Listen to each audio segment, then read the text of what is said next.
Sizlar bilan karizma preparatini sostavlarini ko'rib chiqamiz. Bitta upakovkaning ichida 2 ml tayyor shpritsga solingan kollagen bo'ladi. Tarkibi 3 ta narsadan iborat. Birinchisi 2 mg rekombinat inson kollageni bor. U tut ipak qurtini ipak iplaridan genetik muhandislik yo'li bilan olinadi. Sostavdagi ikkinchi narsa 20 mg gialuron kislotasi. U terini bittada chuqur namlaydi. Fibroblastlarning ko'payishi uchun qulay muhit yaratadi va kollagenni terini chuqur qavatlariga o'tkazuvchi vosita sifatida ishlaydi. Va tarkibidagi uchinchi narsa bu karboksimetil sellyuloza degan ingredient. U suvda eriydigan polisaxarid bo'lib, optimal yopishqoqligi, plastichniyligi va gel barqarorligi uchun javob beradi. Shundan bilib olsa bo'ladiki, preparat gelobrazniy ro konsistensiyada bo'ladi. Ya'ni karizma preparati organizmga qilinganda effekti uzoqroq bo'lishini ta'minlab beradi. Narxi shu sabab qimmatroq, lekin effekti uzunroq bo'ladi. 1 yil, 1,5 yil yuzingizda chiroyli bo'lib turib beradi.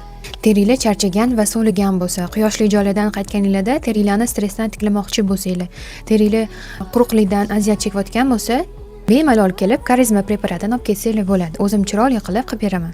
Eng muhimi, hammasi xavfsiz o'tadi. Har doim o'zingizga eng ishonchli bo'lgan narsalarni tanlanglar.